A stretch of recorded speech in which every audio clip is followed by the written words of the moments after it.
C'est comme toujours, bienvenue à tous. Chaque semaine, nous revenons sur les images qui ont fait l'actualité, mais au travers du prisme de la communication. Nous allons tenter de lire ensemble entre les lignes, parce que ne l'oublions pas, ce qui compte, la chose la plus importante en communication, eh bien, c'est d'entendre ce qui n'est pas dit. Au sommaire, cette semaine, dans cette émission, Emmanuel Macron à marche forcée. Il surfe sur sa belle image pour lancer son mouvement, mais comment convertir sa popularité en succès dans les urnes? Ils sont nombreux dans le passé à avoir essayé et à s'être cassé les dents. Le feuilleton de la semaine, les Panama Papers, derrière les révélations. Comment les médias du monde entier ont-ils distillé leurs informations? On est un peu dans un plan com du goutte à goutte. Et puis, Nuit debout, le mouvement prend de l'ampleur en renversant les standards de la com classique. Ici, pas d'incarnation, au contraire même, aucune figure ne doit émerger, en tout cas pour l'instant. Avec nous sur ce plateau, Romain Mouton, fondateur de RM Conseil. Bonsoir Romain. Bonsoir Julien. Anne-Claire Ruel, professeure de communication politique. Bonsoir Anne-Claire. Bonsoir. Merci d'être là malgré les bouchons, paraît-il. Oui, c'est ça. Et puis Nicolas Boudot, associé du cabinet Tilder. Rebonsoir Nicolas. Julien. Alors Emmanuel Macron, donc à marche forcée, il surfe sur sa belle image. On l'a dit déjà, comment faire pour convertir tout cela? Il a lancé son parti qui s'appelle donc En Marche, avec une affiche, avec une signature, avec aussi, vous avez remarqué, les initiales EM, Emmanuel Macron, En Marche, en majuscule. Alors j'ai dit parti, aujourd'hui vous savez qu'on ne dit plus parti, on dit plutôt ceci.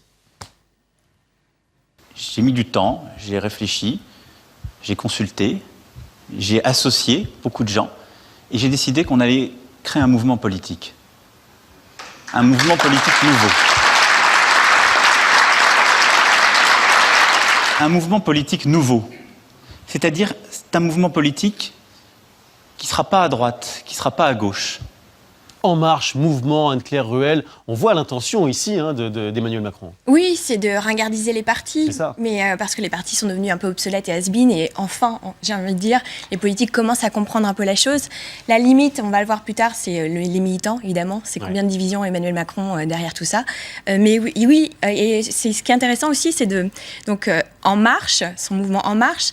Et lui, en fait, il est tout le temps dans la transgression en termes de communication. Et la transgression, si on regarde l'étymologie latine, c'est marcher au-delà.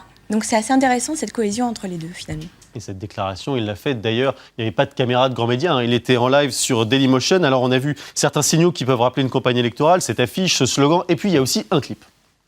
Quand on écoute les Français, on entend partout la même chose.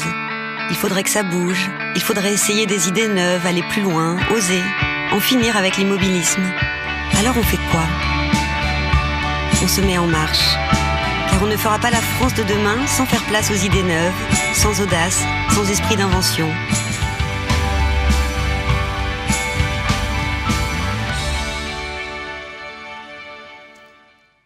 La source d'inspiration, Romain Mouton, elle peut surprendre, c'est Désir d'avenir de Ségolène Royal en 2007, le côté participatif.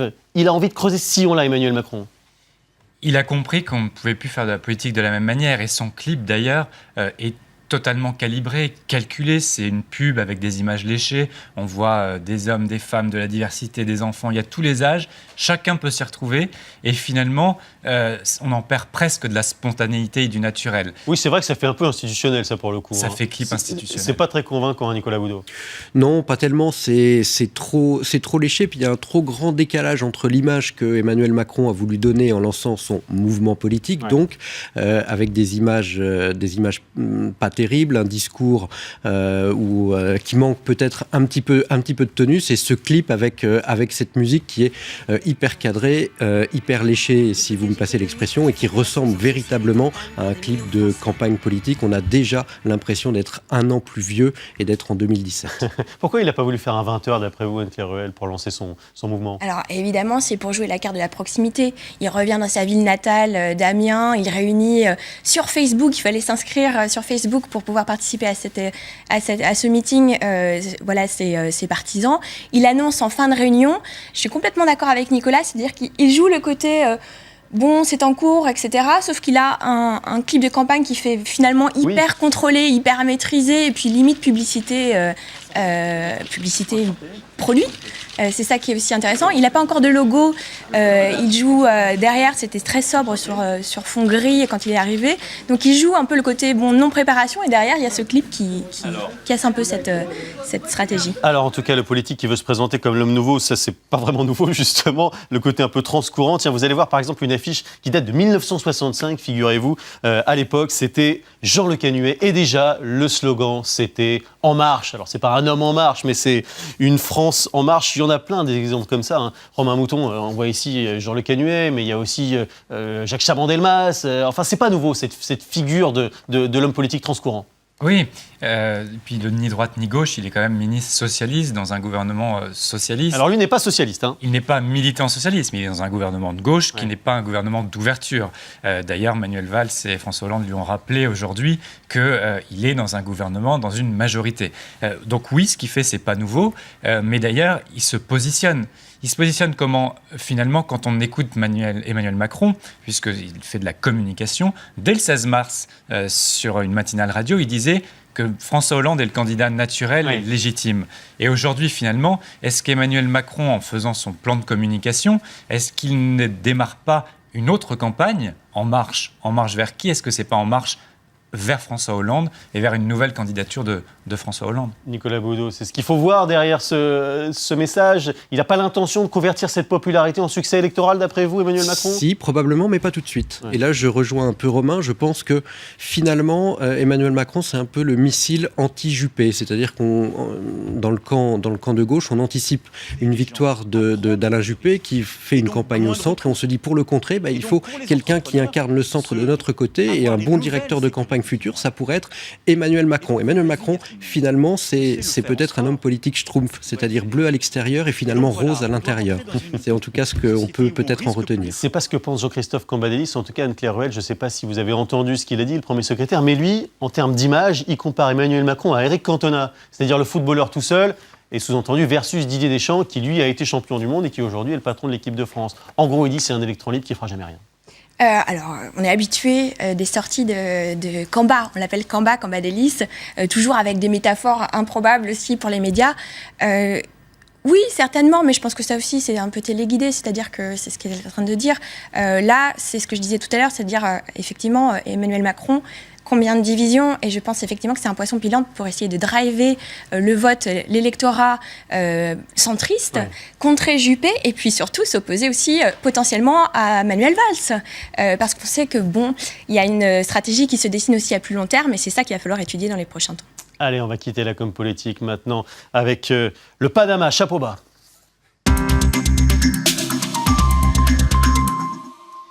Les Panama Papers, c'est vraiment le coup journalistique d'abord de la semaine, mais c'est aussi un joli coup de com' puisque le secret a été bien gardé, la mise en scène des révélations a été parfaitement orchestrée, une communication qu'on pourrait qualifier de perlée. À 20h dimanche, Le Monde lâche ce tweet pour dire attention, il y a du lourd qui va arriver à partir de demain, effet de surprise, lâché en fin de week-end, Nicolas Boudot pour annoncer ce qui ensuite va être un feuilleton. C'est le but. Feuilletonner, tenter de vendre du papier, vendre des clics sur le site internet du Monde pour la France, mais il y a un millier de journalistes de 107 pays qui, quasiment au même moment, ont fait cette révélation. 11 millions de données qui ont été volées à un cabinet d'avocats panaméen, on ne sait pas par qui d'ailleurs, et on ne sait pas comment les journalistes les ont obtenues. Mais voilà, des révélations sur un certain nombre de personnalités publiques, gouvernementales, politiques, des acteurs, des sportifs qui ont essayé d'échapper à la fiscalité. C'est plutôt bien joué pour les médias. On ne sait pas si l'opinion publique suit, et le sondage qu'on a vu précédemment montre qu'il y a un peu de distance. Même si on voit bien ici, Romain Mouton, le storytelling des choses de la part des journalistes avec Le Monde qui feuilletonne. La communication de ces informations, elle a été préparée en amont, et d'ailleurs le secret a été parfaitement gardé. Bien sûr, secret parfaitement gardé, les journalistes étant les premiers acteurs de ce secret, puisque c'est un secret professionnel presque. Et on a vu, grâce à cette affaire, que les journalistes, en dehors d'avoir été d'excellents enquêteurs, ça a été ici d'excellents communicants. Parce qu'il y a eu la séquence Le Monde, mais il y a eu la séquence France 2, Cache Investigation avec Élise. Dans un second temps, et tout était calibré, c'est-à-dire qu'Élise Lucet savait parfaitement que 2 jours avant ou que la veille, Le Monde allait faire son papier. Et en fait, ça donne aussi c'est pas une critique dans ma bouche, mais une sorte de complicité entre journalistes qui avaient établi un plan de com avec chaque jour une nouvelle affaire, peut-être des rumeurs qui commencent sur une personnalité, puis on se rend compte 2 jours après que ce n'est plus une rumeur mais une information. Et finalement, jusqu'à fin mai, ils ont prévu comme ça de feuilletonner et en alimentant grâce aussi à des émissions d'investigation. Élise Lucet s'est positionnée, Le Monde. On voit que le choix des médias est précis, sur des médias transgressifs qui ont l'habitude de faire des révélations. L'émission d'Élise Lucet a cette réputation et c'est la marque Élise Lucet, c'est aussi cette marque de transgression. Donc tout était calibré, un vrai plan de com, au-delà d'un plan de journaliste. Et puis en plus, il y a les rebondissements qui suivent, et là qui sont indépendants, si on peut dire, des journalistes. C'est ce qui va se passer par exemple en Islande. Vous avez certainement vu cette séquence, le Premier ministre islandais qui est cité et qui est interrogé sur ce point alors que ça n'était pas prévu, et vous allez voir sa réaction, et il s'en va. Pourquoi n'avez-vous dit à personne « Je vous donnerai une interview là-dessus plus tard ». Pourquoi n'avez-vous pas dit que vous étiez lié à la compagnie offshore Wintris ? Écoutez, je vous donnerai une interview spécifique plus tard pour répondre à cela. Mais nous sommes en train de faire une interview. Là, maintenant, vous pouvez répondre. Vous êtes le Premier ministre de l'Islande. Bien sûr. Anne-Claire Ruel, en termes de communication, c'est la pire des réactions, se lever comme ça et partir, parce que c'est évidemment ça qu'on retient dans la séquence. Dans l'histoire, se lever et partir, quoi qu'il arrive, c'est toujours une mauvaise idée. Alors que c'est tout le temps une mauvaise idée, donc il faut effectivement rester assumé. En revanche, la démission qui suit est essentielle. C'est-à-dire que s'il veut avoir une carrière politique ou quoi que ce soit d'autre après pour reconstruire son image, là, la démission s'impose. Et il a d'ailleurs démissionné. Nicolas Boudot, ça doit phosphorer dans les cabinets de com sur toutes les personnalités qui ont été citées. Quels conseils on peut donner aux personnalités visées pour essayer de se racheter une image ? Changer de planète. Non, trêve de plaisanterie.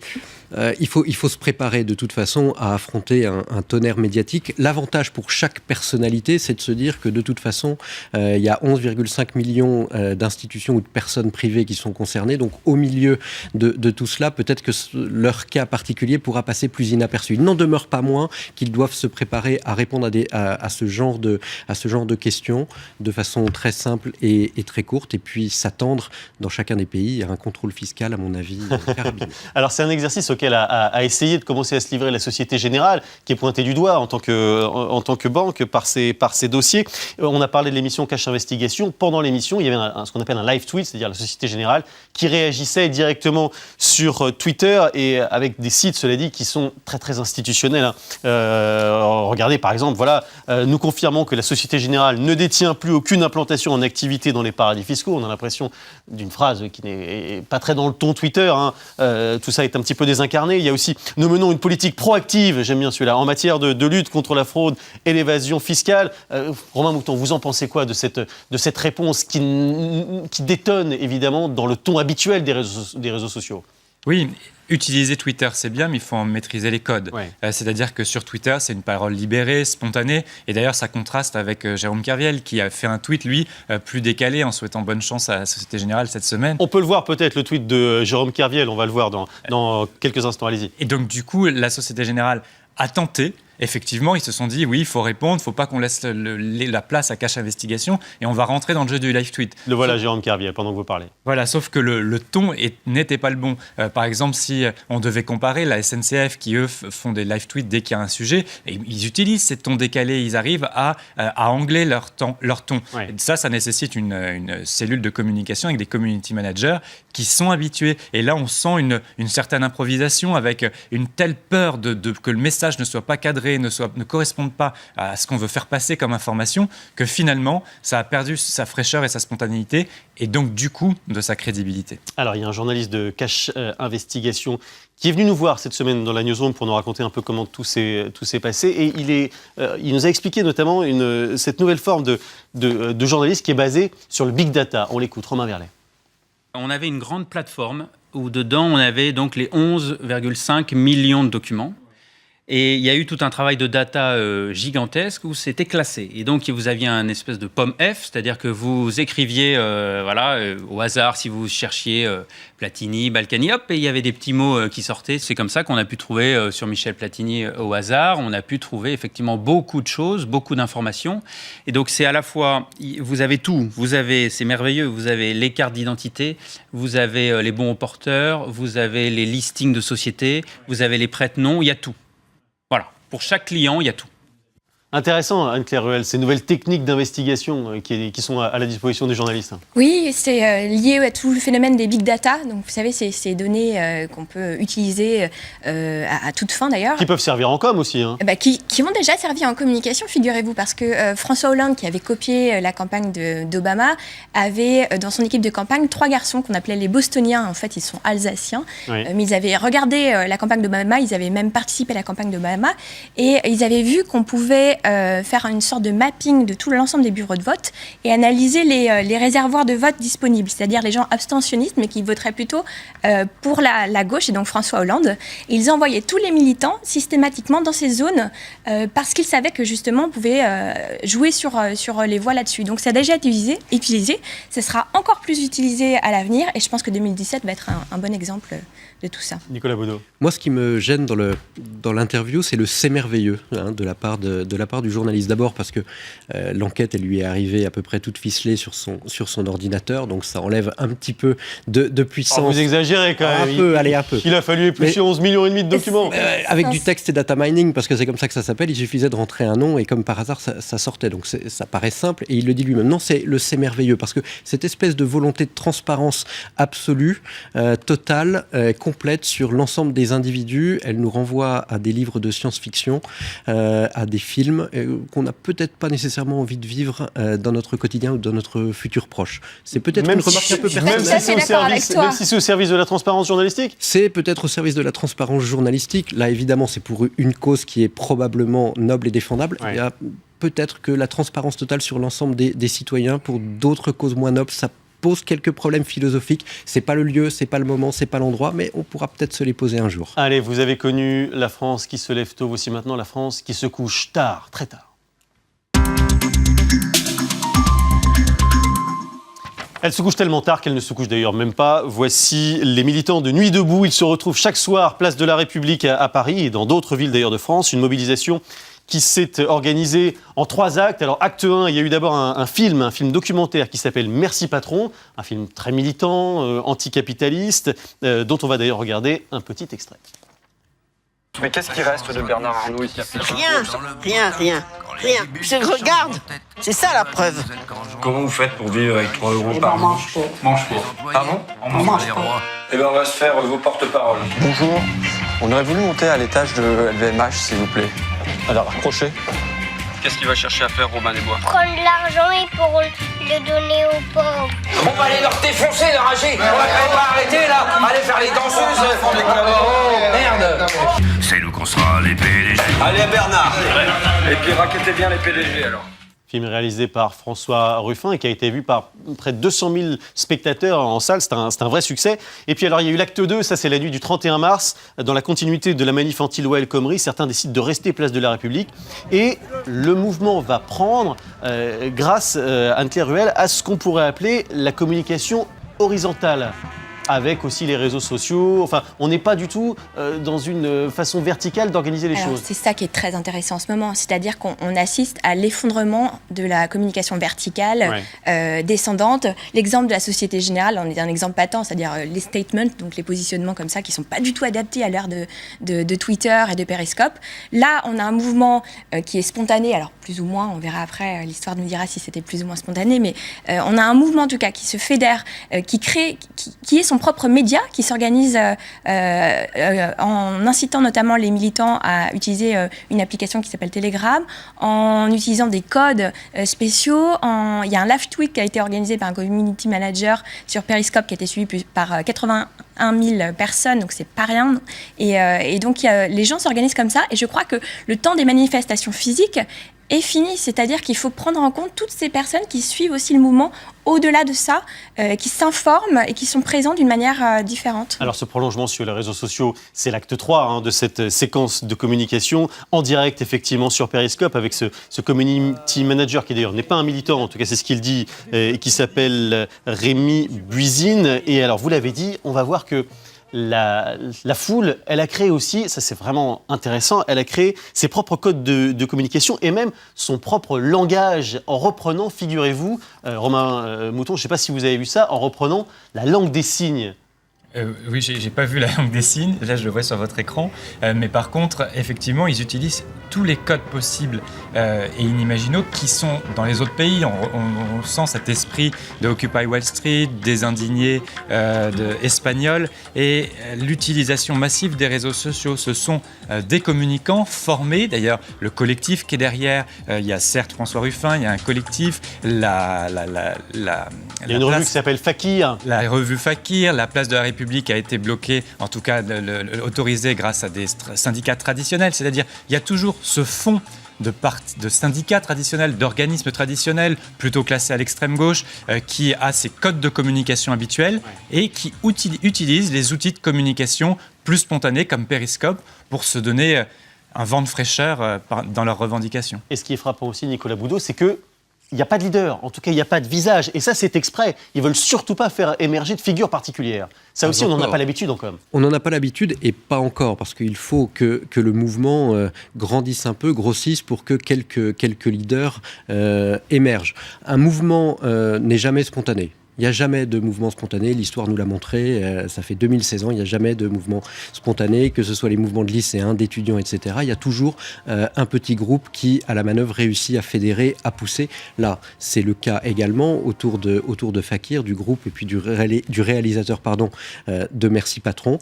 Petit à petit, on verra si toutefois le mouvement prend de l'ampleur, quelques leaders commencer à prendre la parole. C'est ce qui s'est passé en Espagne avec Podemos, en Grèce de la même façon. On verra, à mon avis, dans les semaines qui viennent, émerger quelques leaders et ceux-là, ils compteront, à mon avis, dans le monde politique de demain. En tout état de cause, ce sera l'émergence probablement d'une nouvelle extrême gauche dans notre pays. Sur les techniques de communication, Claire Ruel, il y a une inspiration revendiquée de ce qui s'est passé en Espagne, de ce qui s'est passé aux États-Unis. On a appris de ces succès-là. Oui, je pense que c'est effectivement une forme d'auto-apprentissage à la faveur justement des réseaux sociaux. On a vu ce qui s'est passé. Maintenant, c'est un village, évidemment, on voit tout. Et oui, c'est en train de se mettre en mouvement.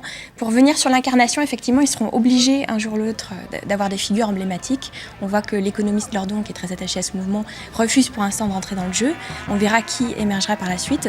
Mais un Pablo Iglesias français va être amené à arriver sur la scène très bientôt. Comment vous expliquez, Romain Mouton, que ça ait pris maintenant, alors que ça fait plusieurs années qu'il y a de nombreuses organisations qui essaient de faire naître ce genre de mouvement, à l'image de ce qui s'est passé donc en Espagne, et que ça n'a jamais vraiment pris en France. Pourquoi est-ce que là, cette fois, ça semble s'agréger ?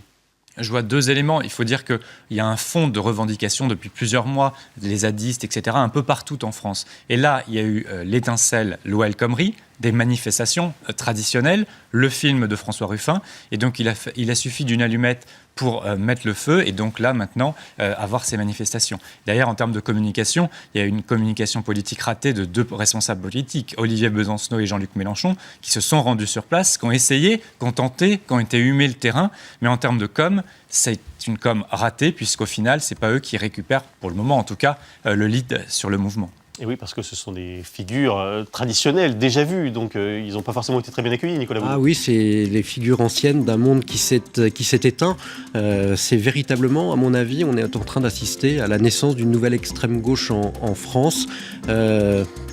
On verra ce que ça donnera dans l'avenir et quels seront les leaders de cette nouvelle mouvance. Le monde change et on l'observe chaque semaine dans Comme Toujours. Merci beaucoup à tous les trois. On se retrouve dans la newsroom lundi. Tout de suite, c'est d'autres infos, toujours sur la chaîne Info en clair, gratuit, Canal 26.